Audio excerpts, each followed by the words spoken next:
Hey! Yes, another live edition of the Up North Journal podcast. Live and outdoors. Something new that we're trying today, so we're going to see how this works. Hopefully everybody can hear us.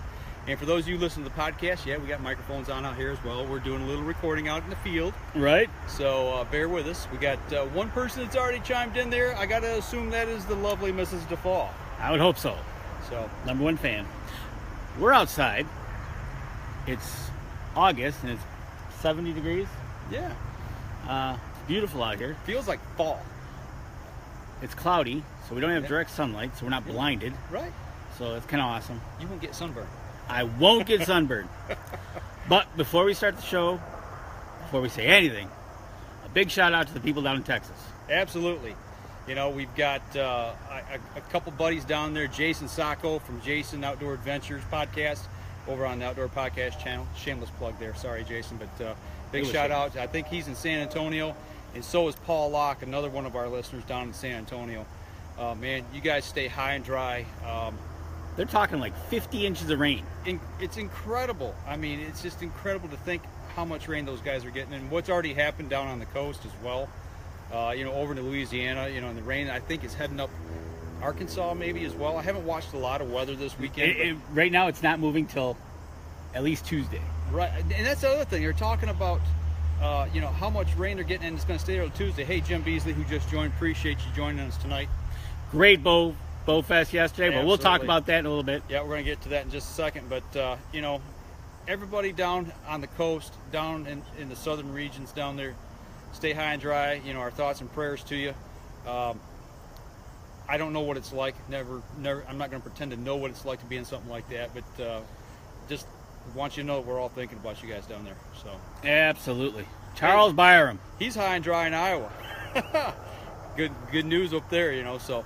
But no, we're just talking about everybody down in Texas. Man, every time I turn TV on, man, I can't believe what I'm seeing. Exactly. So, but anyways, you guys stay high and dry down there, and but we're outside tonight, shooting our bows. We're gonna try something a little different. Bear with us tonight. Hopefully, you guys on the live stream can hear us here.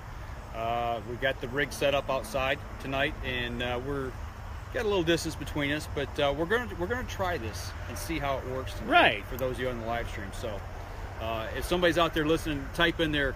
Let us know that our audio is okay, if you could, please. That's good.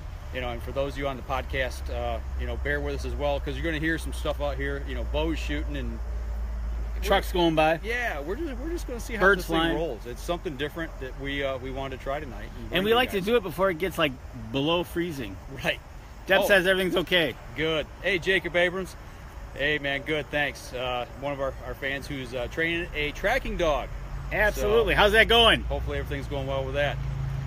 Jim Beasley, A-OK. All right. So audio's good. We're clean. Ready to go. You ready to start this show? All right, let's do it. All right. 3, 2, 1.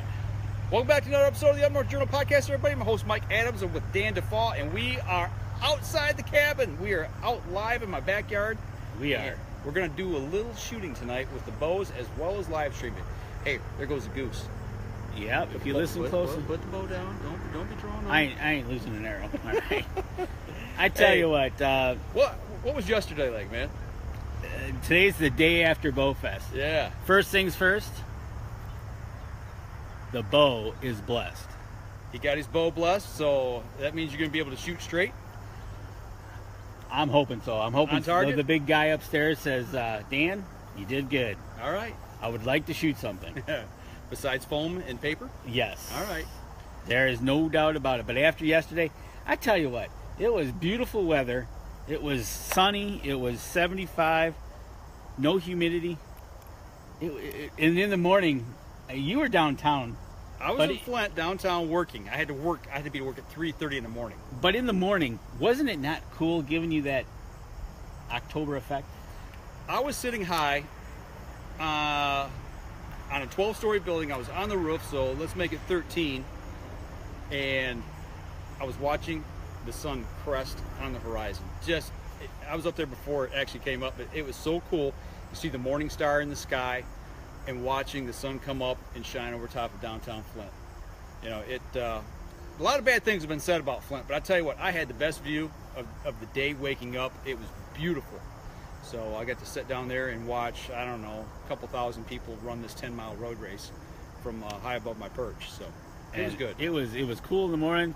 The ceremony, I tell you what, at 9 o'clock when the band started playing, the Holly Marching Band started playing, and then the VFW were there, and they performed the national anthem for the crowd, and then we had a little ceremony, the 21 gun salute with taps. And then the reciting of the Pledge of Allegiance. It brought a tear to your eye? Deb said it best. She goes, "I just gotta chill." And I was Yeah. like, "Yep." And you sit there and you reflect back on where this country's gone, been, where it's going. Feels good to be patriotic, doesn't it? It does. I thought about my dad. He was in Korea, and I did not know that. it gets to you when they play taps. That is just Right. But no, and then we had a prayer to open up the store, and Jim was graceful enough to open up 5 minutes early. Really? Really. All right. And the day began, and it was fun. Spent the day with Dan Yassa. Man, oh man, I tell you what, I think Danny and my education into archery is just starting to begin, because we got Jim Beasley from Spot Shooter, now we got Dan Yasser from PSC, and we got Chris Schnurr from Cabela's. We got 3 mentors that can teach us a little bit about what we're doing wrong, And trust me, he'll let you know.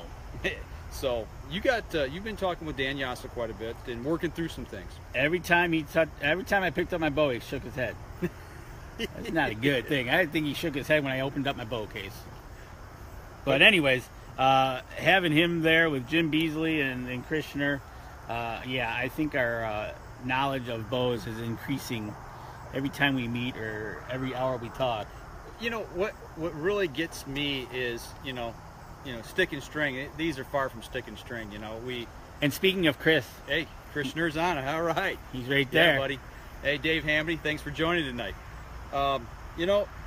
It just amazes me, the technology and the thinking that goes into bows, and the little tiny things that make such a huge difference to make us better in the field. Because if you can take an old fat country boy like me and make me hit a bullseye, and put groupings together at 20 yards, 30, 40, and then step out 50 and 60 and shooting and hitting pretty consistently, they've actually done something, because all this together is making all of us fairly consistent archers out there if you put a little practice, a little time in it, and get that consistency in the right form. And if Dan keeps talking, we're going to be shooting more paper next year. That's something that we talked about yesterday. Actually, you and I have been talking about since he took us to Ohio. Since he got us hooked. When we started shooting in the state of Ohio, launching arrows into the state of Michigan. Which is kind of cool. That was kind of cool. That was. I actually lost an arrow in Michigan, and I launched it from Ohio. Go figure that. Wasn't that pretty cool? And then you walked from Michigan to Ohio. Yeah. In Ohio to Michigan, and Michigan to Ohio. But this fort's laid right on the state line. It was pretty cool. It was cool. So, but no, kind of getting back to Bowfest yesterday. It was a great day. I got there at about noon. Matter of fact, a good buddy of mine, our camp manager, but even more importantly, a friend of mine, John Regal, showed up. And actually, what are you doing staring into the camera? I'm reading the question by Chris Schnurr that says, yes, you need to shoot paper. Yep, I know, he's been honest about that. We will. But my buddy John Regal showed up, and I wish you would have said hi. He came in, he bought some gear. I think he bought it from Don. I think Don was the one. Oh, okay. If I'm not mistaken, I think that's who he waited on him. He said he saw you there. He said you were in deep thought and conversation with somebody, so he didn't want to bother you. Okay. And he went in, he made his purchase, he bought a bunch of gear, and and he made his way out the door. And I'm like, dude, I said, why didn't you tell me you're coming into town? I said, we'd roll the red carpet out for you. He's sneaky like that. He is sneaky. So, but he was in town and he picked up some gear. But I think the highlight of the day for Bowfest for me was helping and watching a 4, 5, 6-year-old girl shoot a bow. I'm assuming a compound bow for the first time, and it was the PSC mini burner. They come over and looked at it, and they kind of hemmed and hawed a little bit, the mom and dad, and just okay, maybe. They went over. We had the Cabela's archery game. Yep. And Robin was helping the little girl shoot. She started hitting. I think they hit a couple balls and knocked them out of the air on the game. Yeah. And I saw them over there, and they were having fun. I said, if you want to shoot this bow, the mini burner, we'll get you back over. I said, we'll get it set up, and we'll get her to shoot. And they're like, really? And I was like, yeah, that's what we're here for, man. We're here to help today. That's right. That's why we were there. Got the little girl over, and Dan Yosta got the bow all set up, and got her there. He kneeled down on, got on her level, and got it all set up. And she's shooting. The first couple didn't hit the bail, and he kind of adjusted her just a little bit. She started hitting the bail. How's that smile on her face? And everybody's high-fiving and clapping and carrying on. Yeah. And hang on just 1 second, because don't go away. My audio gear just died. Again. That's what happens when you have live shows like this and you're running on battery power for your mics. Stay tuned as I tell you how we change batteries. It's a very simple technique. So now I got a cover for Mike because now he leaves. Now he's over here putting batteries in. But we did change batteries. We've been changing batteries. This is the third item. Yeah. Duracell. Everything covered. Duracell, if you'd like to sponsor Up North Turtle, because we used your batteries. No, Ever-Ready. Oh, Ever-Ready. Sorry. Nick's Energizer. Ever-Ready's. Up North Journal. My wife says don't sing. Please do not sing. I'm holding it. I could. Okay, audio gear's fixed. We are back on. Got that taken care of. I was just about to sing. Like a NASCAR pit stop, man. It was, wasn't it? Wasn't that quick? 30 seconds or less? So, but yeah, watching that little girl smile and laugh and the high fives and everything, it was incredible to watch the sparkle in a young girl's eye catch fire, and she's going to be bugging mom and dad from now to Christmas to I get hope her a so. new bow. So, actually, that bow was just a touch long. It was a little long for her, but you know what? They grow like weeds. They do, but Dan came up with the perfect solution. The PSE Guide Series, they sell it down at Cabela's. Oh yeah. So they're going to maybe make a trip down to our new Chesterfield store and maybe have Chris set up one of those bows for her. So hopefully that'll be the case. So Chris, we're sending customers your way. That's down right. at Cabela's.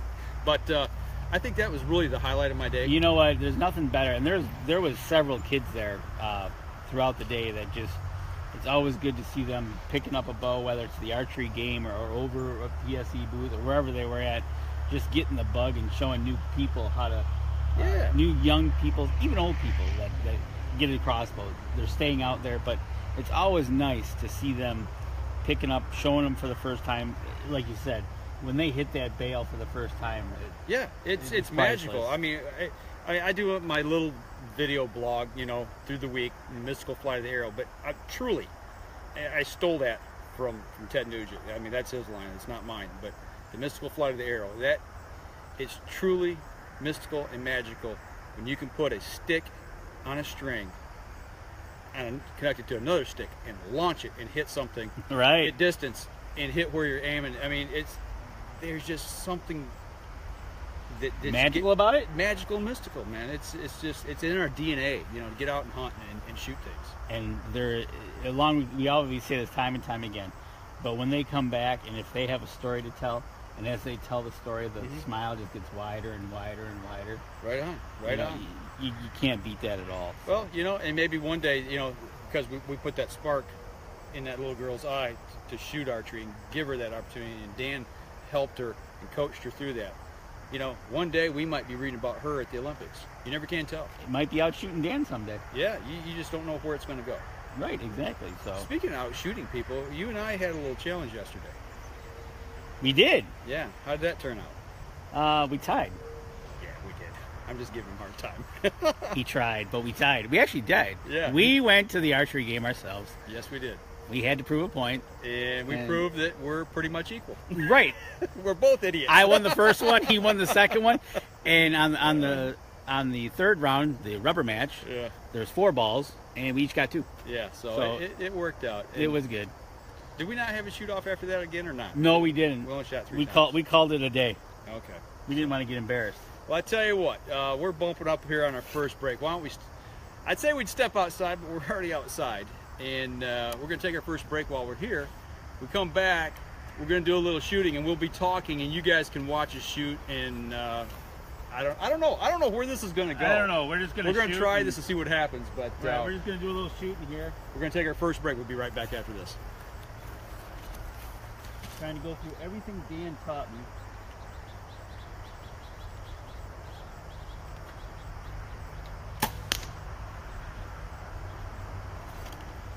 Arrow 1. I'm going to shoot 3 arrows tonight. You're only shooting 3? I only shoot 3. I've always shot 3. Don't ask me why. I just shoot 3. All right. We're back. Second segment of the show, everybody. We're still outside. How you shooting there? I'm hitting the bail. You're hitting the bail. I feel comfortable. Are you hitting the bull? I'm down there somewhere. I'm shooting the top left. You're shooting the top left bull? All right. Should I give him a wet willy while he's shooting? No, probably not. Probably wouldn't be a good thing. All right, looking good there. All right, your turn. Okay. So yeah, yesterday at Jim Beasley's was a great day talking with Dan, and then you'll hear it next week on the podcast. We talked to him in a couple segments that we did do. Actually, next week's show is pre-recorded. Yeah, we just finished up next week's show, so stay tuned for all that good conversation. Talked with Dan about arrows, basically from the tip to the nock. Talked to Dan about practicing on not having a dot on the animal. Kind of like shooting bullseyes, but not having a bullseye to shoot at. Right. And then we talked to another gentleman about heroes on the water. Really cool. So, but it's almost like golf. You just want to be quiet when the guy's going to shoot. Don't be quiet. It's kind of weird. I can talk. Can you Actually, walk? it's a lot like golf because when you're having a bad game, you start wanting to throw your gear. I don't throw my gear because it costs too much. I've never thrown my gear, but I've never played golf either. I got another arrow to shoot. You just simmer down. Putting my bow. Don't step on my bow. You need a bow holder. I do need a bow holder. He does. I should make him one. But no, we're just out here shooting, trying something different tonight before it gets cold and we can't get outside and we're stuck in the cabin. But no, we're just out here. You stay there and tell everybody, I'm going to score your arrows for you. All right, you score them. But anyways, yeah, Bowfest yesterday was just fantastic. People coming in throughout the day. The Cabela's tent, the 4-H group had their bake sale. They did really well. Actually, it was kind of cool. They had somebody come in. It was an older couple. They came in, and they were in the 4-H years ago, and they specifically came, I guess, to see them and the 4-H, and they donated some money to them, so that was pretty cool to come back. They did a little walk around of what was going on, but they were specifically there for the 4-H. So that's always cool. I was talking while you were talking, so. Great. Dude. Got my arrows? I got your arrows. You can't see this on the podcast, but on the live stream. You like that? What in the world is that? I flattened it out. What did you hit? I'm trying to remember what I hit. Oh, that was at the 3D shoot I did that. Get rid of that tip. Here. You got an extra one? Here, I'll give you one. Will you give me? Because my box is not in my.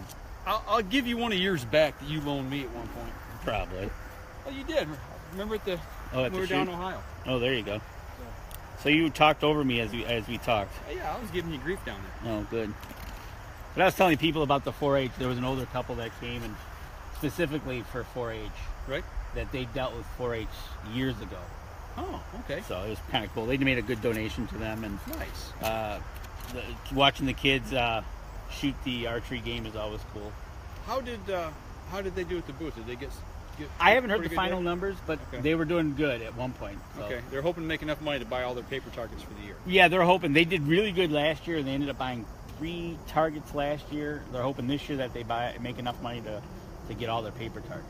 Okay, all right. So, but then having the PSE there and the vendors there, it's just a great day to get into bow hunting or check out the new stuff. Absolutely. Well, they just unveiled their target bows, and we got to shoot them. Actually, that's something we can talk about here. That was the the PSC shoot down, Yes, it was. and it was a standard riser bow. It wasn't a shoot through bow. Nope, it was an off the ledge bow.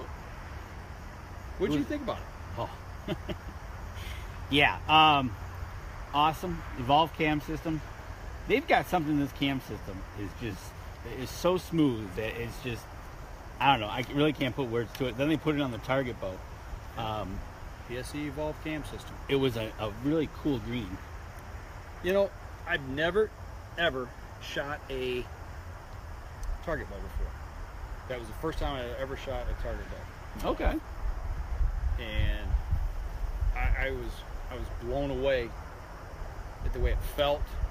It was light. The thing, you know, I mean, I shoot, you know, short axle to axle. That's what I prefer to shoot. You know, it's all in that geometry of your body and your height and all that stuff. Typically, taller people shoot longer bows than shorter bows. Like you and me, we shoot, you know, usually 31, 32, 33 Yep. axle to axle. And this one was what? It was a 36, 37? That was the 37, I think. 37 shoot down. And they go up to 40. And that was the max, and I can't remember the first name of it. It's a two name bow. They just introduced him here a couple weeks ago. Right. So he had the shoot down. To me, the difference was it felt. I know it's the same cam system, but it's a little bit smaller cam. But the way that bow felt, being a longer bow, it set. If that Set your makes hand nice? It just set. You know, it made it to where the balance of the bow, the way it was distributed, I didn't have that need to feel to want to move. You know, it just kind of set. Push it back. It just It felt sat there. evenly in your hand. Yeah. And then when I launched here, it felt like it exploded out of the bow. It did. It really did. You were, you know, you wasn't shooting far distances, obviously, shooting into a trailer, and that was just a bare bow. Yeah, it felt different. I mean, I can't describe it, but it didn't feel like shooting a hunting bow per se. Right. And it's just, and now, and then they're going to come out with the other one that's got the shoot through riser, which I hope to shoot here. And that shoot down bow is just, and it's so easy to work on these bows. I couldn't believe we were discussing, even when it went down to the little girl, but the ease of working on these bows is a couple screws here or there, and you're changing things. The way this is set up, you know, you got these letters on here and the corresponding the screws that match up with the hole. Like mine's set on it right here. If you can see it, it's a G for my draw length. But what he's talking about, you just loosen a couple screws, you turn the mod for your draw length, and bang. Right. It's I don't know, and you don't need a bow press, you don't need nothing, you don't need a module. We've talked about this with bows for years, you know, the last couple, 2, 3, 4 years of what they've done to them, but it's still mind blowing. It is. You know, at the way these things work and the way you can work on them. And then if they, you know, they tell you about preloading the limbs, if these limbs go, what happens? Right. So, yeah. Yeah, because these limbs right here, this when you take this off the bow, this limb it's straight. So you can see how much of a preload these things have on them. It's right. It's just incredible But what they've advanced to. That shoot down was something. Well, why don't you shoot down there again? All right, I will. Make sure this guy can shoot. Like I said, we're trying a little something different. We're doing a little live streaming here and shooting While we can outside. while we're podcasting. Before we turn into ice fishermen. You know, I had a good question today, or not a question, but I thought I was talking with my buddy John, and he said that he likes to shoot outside in when it's snowing hard in a snowstorm to mimic hunting out of a tree stand when it's snowing. You know, do anybody out there that's listening to the podcast? I mean, send us an email or on Facebook. Let us know, but or even here on the live stream. Do you go out in inclement weather and shoot your bow? You know, whether it be snowing, windy, raining, anything like that. Or do you hunt in the rain? Do you hunt when it's windy? Do you hunt when it's snowing incredibly hard out of a tree stand with no cover? Do you? I don't practice. I really, it seems like after October 1st, I very rarely go out and practice anymore. Really? You don't practice? Do you take your stuff and practice at camp? Yes. Okay. I do take my bow, well, obviously. Okay. And we have a target up there, and just in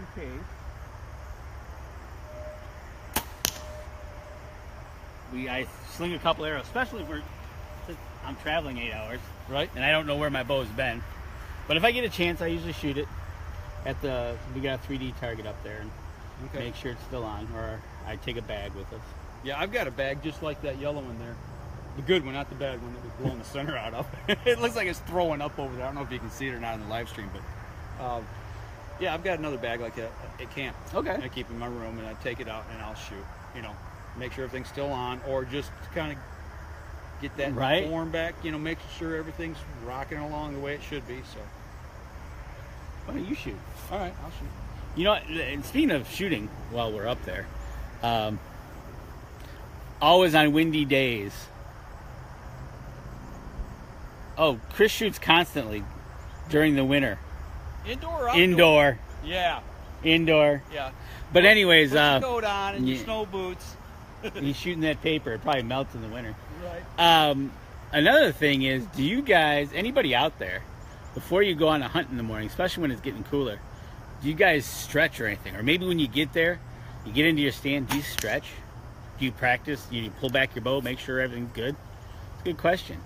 I get out there and I might pull back the bow in October, you know, just to make sure that that it all feels good to me. Make sure I don't get a creak out of it.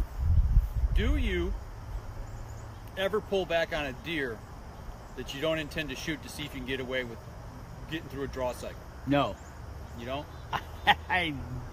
I'm trying to think if with a bow, I don't think I have. With a crossbow, yeah, or a gun, yeah. But Put not, the crosshairs on? Right, but not with I don't think I've ever pulled back on a deer.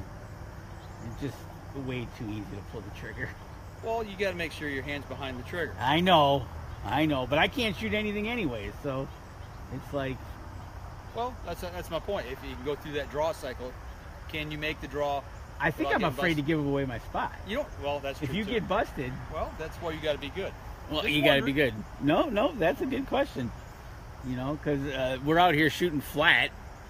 You know, so it's like, you know, can you get away with that? That's a good question. Oh, I threw that Look- one high. High. I threw that hip up. I didn't have my back so I could feel it. Uh-oh, he's throwing his hip out. It'll be his knee next. Now my knees are already shot. But Oh, yeah, that's true. But, yeah, it's a good time to be out here and just kind of running through our practice shots while we're doing the little live cast in here. So it's kind of cool. Gives us something to do. Rather than sitting in the cabin when we're stuck in the cabin.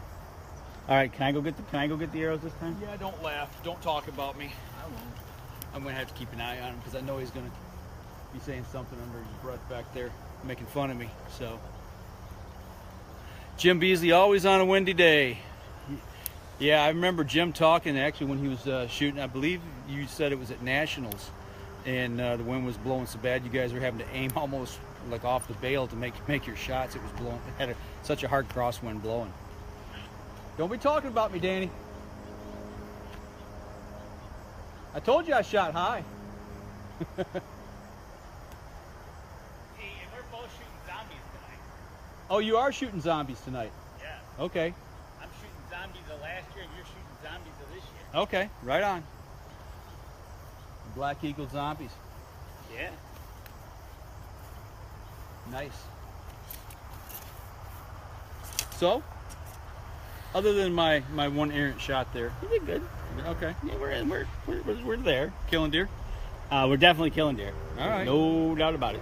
I'll tell you what. We're into this segment here long enough. We need to take our second break. We're going to continue to stay outside as we take this break. We come back. Well, Danny and I got a couple things going on up at camp this weekend that we're going to be talking about where we're headed to. So we're going to continue to stay outside, take this break, and we'll be right back after this. And I get to entertain you. That's right. Jerry Me. Lambert just joined. Jerry Lambert just joined us. Jerry, matter of fact, interesting you just joined us because we just talked about your name. Was your ears ringing? They should be. They should be because we were just talking about you. We need to get you on the show. And I'll be getting a hold of you after tonight and finding out when we have you back on the show. Because we'd like to have your input. the Jerry Lambert input. But no, it's just been one of those days. Last couple, actually, this week has been nice. It has been nice this week, except for down, like I said, down in Texas. That's the one place that's not been very nice. No. So, you got a little present in the mail from your friendly forester. Yes. And what is the results of said package? Okay, so we had our forest logged, and I'm going to enter my property in the Forestry Act. So I needed the forester to write me a plan. Forestry management plan. Oh, we'll give you a call, Jerry. Don't worry. But anyways, what we wanted to do is enter. So I needed him to write a forestry plan, and basically starting with the logging, you start from scratch. So he took my 80 acres that I have, and he broke it into 5 sections. Okay. And one of the sections we're going to not touch ever. We're going to use that as a buffer to the creek. Okay. Kind of like a little sanctuary. Yep. We're not going to touch that. And plus, really, the section that he's talking about, you go down a steep incline to get to the bottom of the swamp and to the creek. Really, to do any logging in there, it's probably not worthwhile overall. Mm-hmm.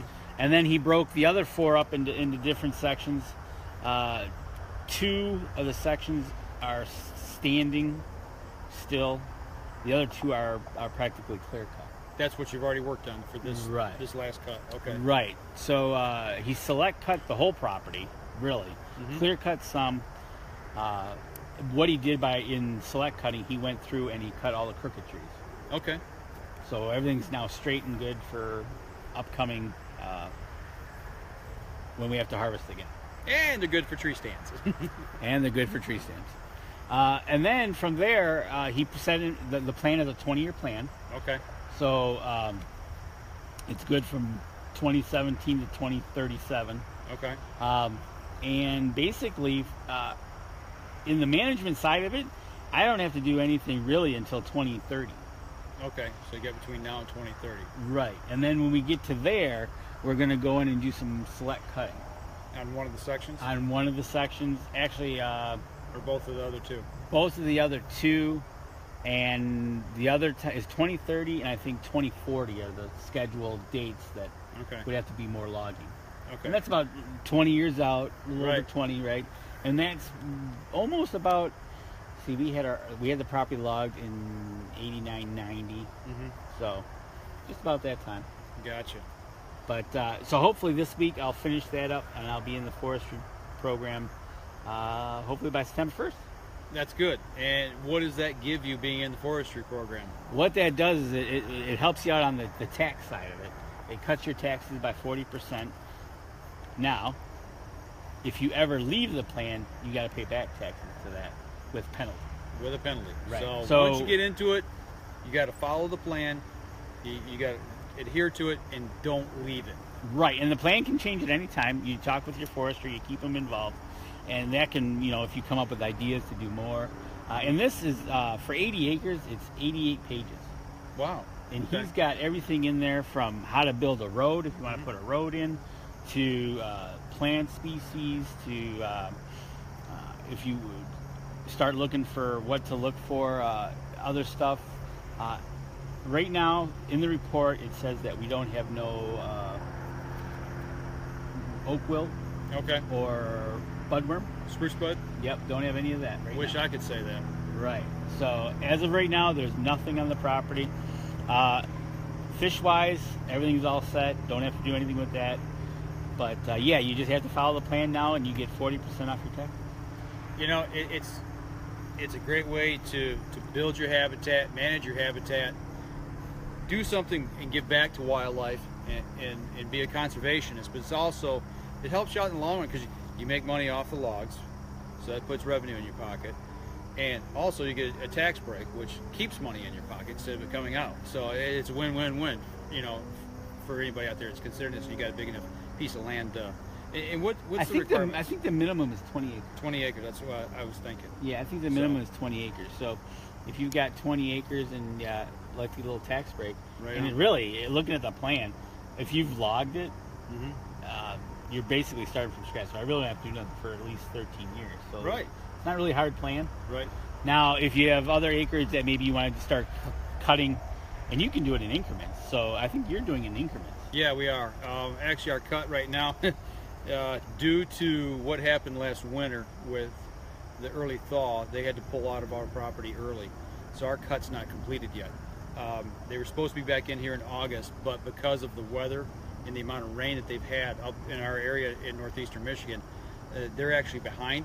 So our harvest isn't going to happen now until December, right after. Oh, okay. Yeah, I think the second week of December. So it's going to be after rifle season. Good, bad, indifferent. We're still getting it done, but the problem we've got now is we still got oak wilt. We're supposed to have, I think this week or next week, they're supposed to come in a quarantine area, build the perimeter of what we've got. Yeah, okay, We yeah. have to take care of the oak inside that perimeter, and we've talked about that process as well before. But that's what we got to do. But also the spruce budworm in the other areas that we haven't harvested yet.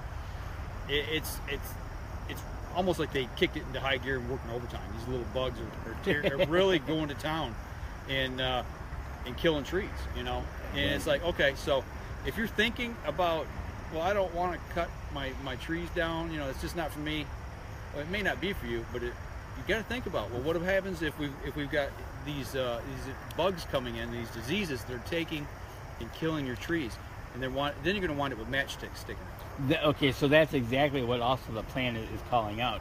Is he basically, I did like a little questionnaire as to how what I wanted to do with my land. Right. But in there he says we're working on preventing fire Right. control, Mm-hmm. working on invasive species, working on the bugs problems. Right. By doing that, we're identifying right now there's nothing in the area. We've taken care of it for any type of fire. Mm-hmm. So that way, if they're ungodly, if there is a fire, we might be able to help stop it. Well, if you remember, what was it, 5, 6, 7 years ago, up in the middle of the Upper Peninsula, I believe it was 2012 or 13. It was 2012 because my buddy's cabin burned. Actually, I think his cabin was right where the lightning strike started, and it kind of spread from that community he was in. Really? Yeah, and it went through, no pun intended, went through like wildfire. I mean, it just torched the whole area. It took his cabin. It took his cabin, took his pole barn. I mean, it turned a skid loader into a puddle of molten metal. It got that hot. So just imagine if you've got dead trees sticking up because you've got an invasive species that's come through, like the spruce budworm, or disease like oak wilt, and it kills your trees, and then you got dead wood standing there just waiting to be torched. Or maybe you've got good trees and you do have a wildfire come through, and it's so thick because it hasn't been managed and cut and thinned out that it roars through it and it just fuels it and keeps it going. That's It's those are the things that we're working with here in Michigan, that our forests really haven't been properly managed through the years. And I give kudos to the state because they are. I know in the area north of me, they've gone into the federal land and the state lands, and they've cut. They're like on every 10 acre. They'll cut 10 acres, leave 10 acres. Right. They'll checkerboard it. Yeah, they're not going through and just clear cut. Right. No. They go in. They go in and they'll cut 10 acres out, move, cut more 10 acres. So they're not clear cutting it. It's giving the wildlife someplace to go and then come back to. Right. More food. Right. It's they're getting on top of the mismanagement of the past, and they're trying to get private landowners. Right. On That's board the as whole. well, and that's what this tax break is doing. That's what they want. They identify that the private landowner can help in this, and so by doing this, we'll give you a little tax break to help you out for doing it. Right on. And really, I looked at the plan and I kind of went through it. I was looking through it and I was like, wow, I don't have to do anything till 2030. Right. And I can always talk with them and say, hey, if I want to plant this or I want to add this, what do you think? Yep. And it's always good to have somebody to go back to that, to me, is a professional in the business. Yep. And he'll know where, if there's any oak wilt, if it's coming, or the budworm, where it's at. Right. So I'm looking forward to that, and when I can get there and start throwing out ideas, like if I want to plant like a mini orchard or something. Right. gonna let you know what grows good in that type of soil, and those conditions in that area. And he knows that because he mentioned it. Because if you want to plant anything, plant. I think I want to say it was white oak. That's one of the things that we're hearing in our area as well, and really across the board, because the red oak, when it gets oak willed, it transfers through the root system because it's all interconnected underneath the soil. The roots graft to each other, and in a white oak, they don't root graft. Yep. So that's one thing that helps to stop. And it. Also, the acorn is sweeter. Right. Yep. That's the other thing. So. Yep. It's just little things like that I never knew about, and going to, a couple QDMA meetings and a couple of habitat workshops and talking with different people and talking with foresters, I'm starting to gain a little knowledge here about how to set up our property to thrive. Right. Even though right now we're in the middle of getting hammered by these two diseases, the spruce budworm and the oak wilt disease. Matter of fact, I was invited. I got an email, I think, because I got put on the list. I'm entering my property into this. They're having a seminar in September up in Alpena, I think. Okay. Where it's the forestry, and they're going to go tour some tree farms and stuff. Okay. And I can't remember the names of the groups that are there, but you can come up it's a Friday and Saturday. You come up, you go to these meetings, and they'll talk about it, and then they'll take you on a tour. I think you need to pass that information along to me, because I have not heard that, and that's in my area. So we'll find the information right in my phone. Absolutely. So I tell you what, we're going to take our next break. All right. Well, we're saving that up. What do we got there?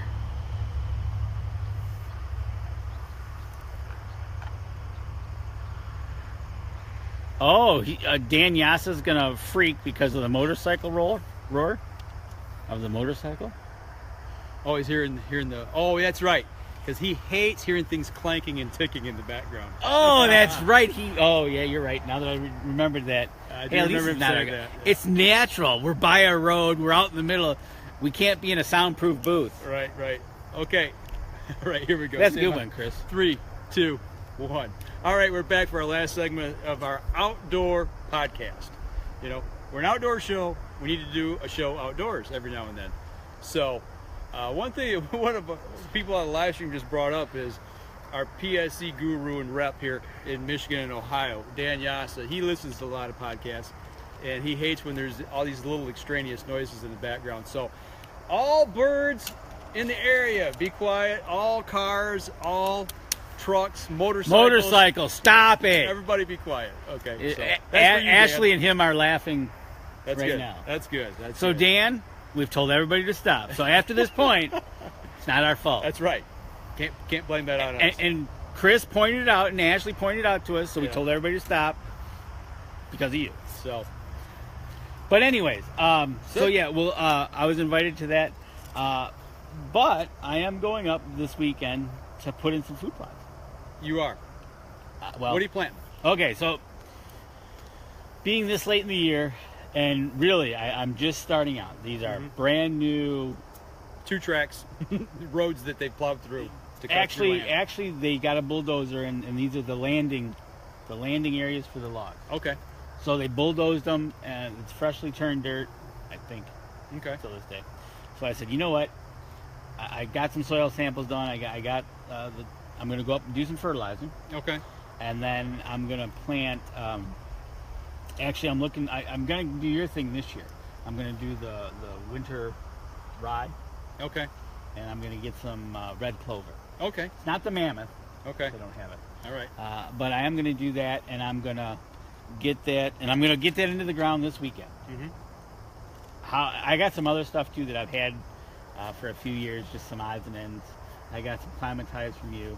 Okay. And I'm going to throw that out there. But for this year, that's what I'm going to do just to get it started. Get something going, give the deer something, say, hey, there's food here. I'm going to get the nutrients into the ground with the fertilizer and the lime. Okay. And then I'm going to throw something down, some seed-wise. I got the rye, the clover, and then I got a smorgasbord of other stuff that I'm going to put out. So you're putting out a buffet. I'm trying. I don't know how well it grows. You're going to put a little sneeze guard up there so they don't sneeze all over? Yeah, I will. I'll put up a little sneeze cage. Okay. See how it does. There you go. But I'm just starting out, so I'm hoping to do this year, get the nutrients in the ground, and then probably pull some soil samples again next when I'm up there in the spring, and over in camp. see where it's at. See if it's added to it. Right. Where it's at. I got you. Yep, because I'm really, this is just, I got a cultipacker and I got a drag harrow. Where in the world did you get something like that from? The one and only Cabela's. Cabela sells cultipackers and drags. Yes, they do. All right. I'm going to have to borrow that, I think, here one of these days and take it up and It's up north. pull it behind my... I'll just go to his camp and take it. Okay. You heard him, folks. He's going to come up to my camp. Yeah. Yeah, across the bridge. It won't be Labor Day, but... Yeah, right. So, but no, I'm going to do that this weekend. I'm just starting out, so my expectations are not high. Okay. When I go back up, probably Fall season? the second week of October, that'll give it 4 or 5 weeks of growing. Expectations, not high, but if I got something growing, it's all good for there. Right on. Right on. Well, I'm going to be up north this weekend, and I'm going to work on my food plot as well. I plan to acclimatize, May, end of May, I believe, fourth week of May, somewhere in there. Stuff shot up. My grow cage is full, but I have nothing left in the field. They wiped it out. The deer, they've wiped out everything that we've planted, including the climatize that I planted. I now have a scrub field that I've got to do something with. So I've got Killer Food Plots Carnage that's for the late season. Okay. I'm going to plant that. We're going to plant it, we're going to fertilize it, and then we're actually going to go in and mow the weeds down and anything else that's in there that's left, and let that be a barrier to hold moisture. Right. And so we're going to plant the seeds first. They get down through what's left there, and get down and get ground contact, and then put the fertilizer on, and then put cut it tight. Right. Mow it right down. Or one of the other options we had was maybe even tilling the field, but I don't know if we're going to do that. I don't know time wise. Yeah, you were up against time, right? Yep. So we're probably going to do the broadcast, the seed broadcast, the fertilizer, and then we're going to mow it. So Okay. that's the plan. But the deer have literally eat everything out of my field. We've got a couple other fields that some things have been planted in, and they have actually chomped that down to dirt as well. What's your feelings on that? On your field being literally mowed down to nothing? It's good and bad. It tells me we got too many deer on the property. Our carrying capacity for the land is way out of reach. Unfortunately, our camp is one of the few camps around that food plots. So we're like Buffet Central. Yeah, hey, let's go to the buffet. Let's go over here and eat. So we do attract a lot of deer. The carrying capacity it's tough. We're feeding a lot of deer. You see these people that have pictures of their fields that are getting lush and green and everything. You didn't even get to that. No, in my growth cage we did. My growth cage, yeah, I've got green plants growing on it. It's 3-4 feet high. It's beautiful, but we talked about fencing it, doing electric fence around it. Yeah, okay. With a solar panel and doing that, and that's something I may contemplate next year. Some of the other crops we plant, you're talking about the rootstock rye and the mammoth red clover combination that we did. We've got clover right now that our camp manager told me today that there's fields up there right now that it's ankle sock, or not ankle sock, but knee sock high. The clover? Yeah, so you're talking 8 inches to a foot Yep. tall, and deep. But the thing with that is it was protected and allowed to grow because we planted the rye, and the rye grew taller. Did you mow the rye? We mowed some of it, but not all of it. We use that for fawning. It helps to hide the fawns, but it also forces the deer to work through that taller plant material to get down to the clover. Right. So once that all kind of falls off, then the clover gets exposed. So we've got some good clover left. I think we've got one alfalfa strip that's getting hammered as we speak. So right now we're going into our late planting season up there. Absolutely. And that's one reason I'm putting the carnage back out, because we're going to run carnage this year in my field. and compare it to some of the other things that we're doing up Okay. there. So the border patrol that we planted, it's grown up. It's got 4 or 5 foot tall, but it hasn't taken off. We're running into some soil conditions up there that we got to figure out what to do for next Oh, year. okay. So All right. Yep. we've got to be able to get that to get, you know, to that 8 to 10 foot range. To get above what they Yeah. can see. Yeah, it's really tough. We got super sandy soil. I mean, you pour water on the ground and it goes right through. It drains really well. Yeah, it's blow sand. So that's what we're working with, and you know, we're working with Nick Percy trying to figure out a combination of things that's going to actually work Right, up there. exactly. And that's So- one thing about Nick is you give him a problem, he's probably going to try to figure it out by next year. Oh yeah, yep. So you know, we're kind of a testing facility right now for him, or at least my field is. So, It definitely sounds like it. yep. So, and I'm pulling camera cards this week. I've got 8 cameras in the field. I got 2 more Brownings. We talked about them last week or week before last. I can't remember which. So I've got 2 new cameras to put in the field as well. And I'm going to look at stand placement. I've got 4 stands out right now. They're in the field, but they're not. Where you want him? They're not, yeah, right where I want them. So, looks like Chris Schnur there is growing some ears of corn. Is that your food plot source? There's a story behind that, and maybe we'll get Chris to talk about. We'll that have to one get day. Chris. Yeah. Actually, you know what? If we do, we're going to do that Facebook Live because you got to see the facial expressions when we talk about corn. So, That's an whole inside joke. joke. So, But anyways, you're right. I'm pulling cards as well. I've had my cards up since July. okay. I don't know for sure, but I'm assuming the batteries should be dead. Maybe.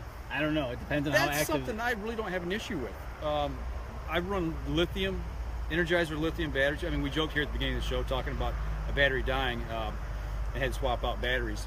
But Energizer lithiums are what I use. And when I charge them up, I put them in April, May, and occasionally I'll have one that might die, but usually they last all the way up until November. This year, I'm using.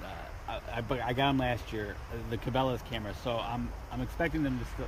I think because I was using old cameras, Right. the batteries were going. Now these new cameras with just 8 AA's is like totally different. Right? What are you looking at? Black smoke. Somebody's burning or something's on fire. Not in my house. And by the way, That- Chris, That was 4 years ago. you're not sorry. I saw that. But anyways, yeah. So I'm excited to see what's on the cards because it only took a day and a half last in July that we had a bear on camera. Right. So, matter of fact, my cousin is planning to bear hunt up there. I don't think he's going to be bear hunting the property. Okay. I think he's going to be just north of us, Okay. where there's more of a concentration of bears. Okay. So check for that, and then. But yeah, I'm excited to get up there. I think I'm going to get another camera or 2. Okay. At the end of when we go do Cabela's, I'll take that money and maybe get 2 more cameras. Gotcha. Oh man. Nothing like about a 25, 30 geese. I should have the bow in my hand. right. Oh, they're not landing. They're circling. They didn't But, like what they saw. I'm excited to look at those pics. So you got your cameras out. It'd be nice to see what bucks you're starting to see, how they're doing. Some of the reports we're getting back, we're starting to see a few shooter bucks on the property. I was really concerned because the first time I pulled my cards, didn't see squat. And I was like, uh-oh, this is not good. There's been some things with the logging process that's went on, with some different things that our neighbors are doing. Things are going to change a lot. Another neighbor of ours actually started logging last week. So Okay. it's the dynamics and deer movement and patterns of what we've been seeing typically on the property for the last 4 or 5 years. Are going to change. I think they changed when one neighbor to the east of us did a big logging project, and then they sold the property to somebody else after they harvested all the timber. So that all changed. So now we're getting it on the other end of the property and on the south side. So that camp's doing some logging as well, plus what we're already doing. So you know, it's definitely going to change deer movements, but that's what makes you a better hunter. You start seeing things change. You got to evolve. Makes you think. And move. And yeah, just like the deer do, you got to think, okay, where are they going to go now? What's the travel patterns going to be? You know, how am I going to get access and set up an ambush on you know, how are they accessing our food plots? Right, exactly. You know, things like that. So. Absolutely, and that's all part of the time now. Well, right? and that's the thing too. You need to, you know, when you're looking at a piece of property or your camp, don't think about hunting just your camp. Think about the whole surrounding area. I mean, look at 2 or 3 miles around and look what kind of food sources are there, what kind of water sources are there. Look at travel corridors. Look at the topography of the land. and try to figure out, you know, these movement patterns of what's actually happening around you, not just your property, but the people around you. Exactly. It's just not your acreage. Right. There's a lot of influences when you get to hunting season. It's kind of nice to know, and we try to find out. Okay, so how many people are hunting down at that end, right? Right. And it's like, okay, they got a full 10 people down there. Right. You know, okay, so it's going to be pretty heavy down there. So maybe hunt closer to that edge because they're going to be pushing them out. Right. It's that game of trying to one up a buck. Yeah. Good luck on that. So, but you know, we're running up here towards the end of the show. Hope you guys enjoyed our outdoor episode. Danny and I shot a few arrows down range and got a little bit of practice in, having a little fun actually while we're sitting here talking to you guys. Rocky Cummins joined. Hey, good to seeing you there again, Rocky. Good to see that you joined the show tonight. Thanks for stopping in. And Chris Schneer's making a comment. Yeah, Chris. Okay, we're gonna have a talk with him next time we're down at Cabela's. We're gonna get him on the show, is what we're gonna do. That's right. We'll be down at the New Chesterfield store on September 30th. September 30th for the Deer Nations, the big event down there for Deer Nations. So you look for Danny and I to be down there, and actually I might be at that store sooner than later. You just don't know yet. I don't know yet. Doing some work for Vortex Optics, and there's word that I might be headed to that store instead of Dundee. Right. So wherever they want me, you know, that's what we do. We just go where they need us. That's right. So, all right, folks. Those of you on the live stream, thanks for tuning in. And for those of you on the podcast, I hope it wasn't too confusing. We talked about a lot of things that we were showing, so I hope we didn't take away from our listeners as well. Hopefully you guys enjoyed. And if they do, they can always go back to Facebook and see the video of it. And you post that when? I post it on Wednesdays. And it's on Facebook. It's on Facebook. It'll be on YouTube, and it'll be on Vimeo. So Wednesday. Look for the post on Facebook to get your links to YouTube and Vimeo. So other than that, next week, remember, there's going to be no live stream. We're actually going to be heading up to my camp, and he's going to be heading to his camp. So we've got a pre-recorded show, and we talk with Dan Yassa. It's talking about getting ready for season, some things you can work through, how to practice, gear. Yep.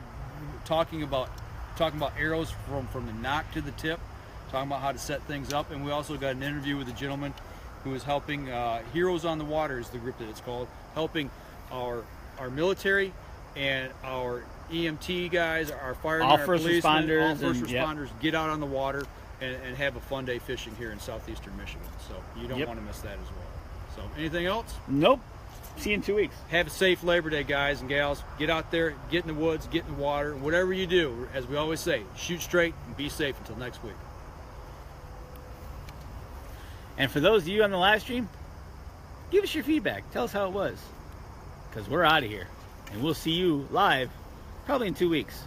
In 2 weeks, and right now, I'm going to try to smoke him one more time before we go in. Wait, should we leave it on? Let's leave it on. Let's leave it on. Let's see what happens.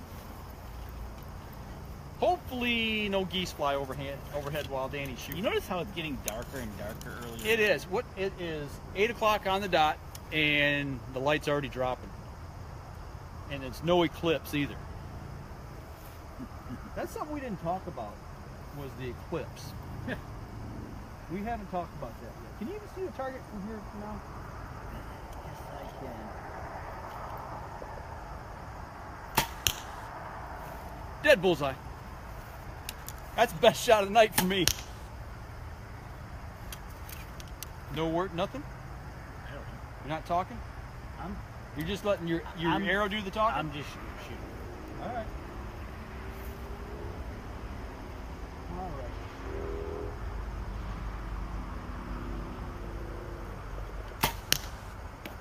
That one's got to be in there pretty close as well. Krishner, closest to the center. Okay. All right. Closest to the center? Okay, last arrow. Last arrow, closest to the center. Closest to the center. Let's shoot the bumblebee. Or actually, you pick one. Let's go on the bottom. Which one? The bumblebee? Just go right to the bumblebee. Okay, the black dot in the center, right? Yeah. Okay.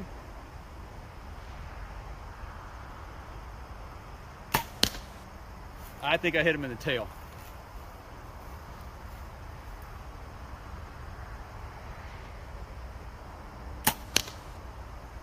You were shooting a bullseye where I shot.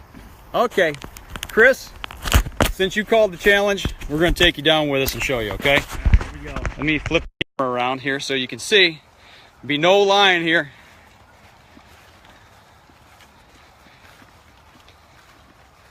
Use the corn, or for the corn, he says. Okay. Dan? All right. Okay. There's the 2 arrows. His is the black one. Mine, Mike's. I'm closer. You're technically. closer. I'm 1 arrow closer. That's funny. That's funny. I got him, man. I got him by a whisker. Yes. Wasn't a great shot, but I beat him. So I guess I win. I don't know what I we're win. so close. Do I win an ear of corn or something? I guess I don't know. How's that go? Stalk. For the stalk of I get corn. a whole stalk. Yes, you did. The Oh. golden stalk of corn. Nice. Because we harvest corn. That's right. That's right. So Are we gonna put one in the big North American big game display? I would. All right. That'll do it for us this week, folks. Chris, you have a good time, man. We'll see you soon. Take care.